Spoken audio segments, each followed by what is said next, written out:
What makes the sum of cointerior angles constant on either side of the transversal?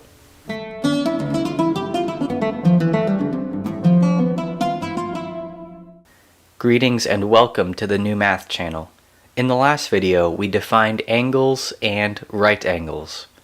Here's a quick review. An angle is the ratio of the circle's arc length to its radius. A right angle is formed when the circle diameters intersect each other so that all four angles are equal. Perpendicular lines are diameters that form right angles. In this video, we will systematically derive the fifth requirement of Euclid's elements, which states, the sum of cointerior angles is constant on either side of the transversal. Let's review transversal and parallel lines along with cointerior angles and alternate angles from the last video. A transversal line is defined as a line that intersects two different lines. The lines being intersected may themselves intersect each other without respect to the transversal. All the lines shown in this figure are transversal lines. Parallel lines are defined as chords or lines that are subtended on equal arcs between the chord and diameter and are said to be parallel to the diameter. In the figure shown, the green lines are parallel and the blue arcs are equal. A cointerior angle is defined as an angle that lies between two different lines on the same side of the transversal. An alternate angle is defined as an angle that lies between the parallel lines and is equal to the cointerior angle located at the other parallel line on the opposite side of the transversal. Now, let's go through the fifth requirement. Theorem. The sum of interior angles on either side of the transversal is constant. First, let us prove that the sum of two cointerior angles are right angles. Given that only one transversal is perpendicular to the other diameter, it follows that a parallel chord will also intersect the transversal at right angles. Therefore, the sum of angles formed where a transversal cuts two parallel lines is two right angles. Because the parallel line is straight and by symmetry, the alternate angles are equal. Transversals are also diameters. The lines are parallel provided the sum of two cointerior angles is equal to two right angles.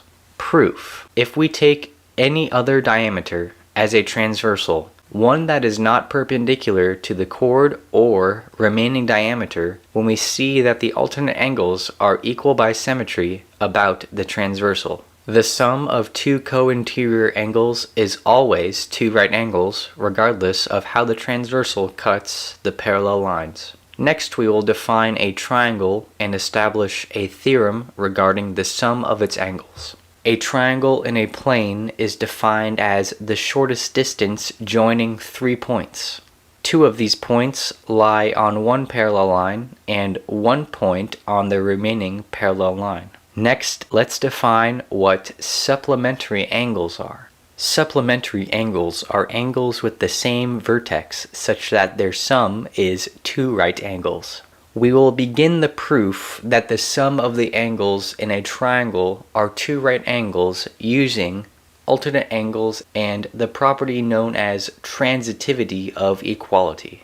The property of transitivity of equality states that if x equals y and y equals z, then x equals z.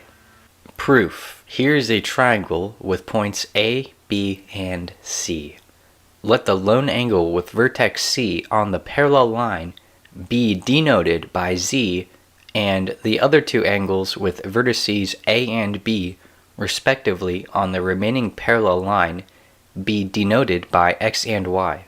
Then AC and BC are transversals so that the alternate angles that are supplementary to Z are equal to the corresponding alternate angles and on the other parallel line, that is, the angles are supplementary to X and Y. Since the triangle consists of all the angles that are supplementary on the parallel line where the lone line is located, it follows that their sum must be two right angles. As one can see, it does not matter if the lines are parallel or not. It also does not matter how the transversal cuts the lines. We can summarize the fifth requirement as follows. Number 1. If the lines are parallel, then we are done. We already know that the cointerior angles have a sum of two right angles. Number 2. If the lines are not parallel, then we know that a triangle is formed on the side of the transversal where the non-parallel lines meet. Given that the angle where the lines meet does not change, it follows that the sum of the remaining angles is constant on either side of the transversal. The fifth requirement of Euclid's elements has been derived. In the next video, the concept of number will be derived.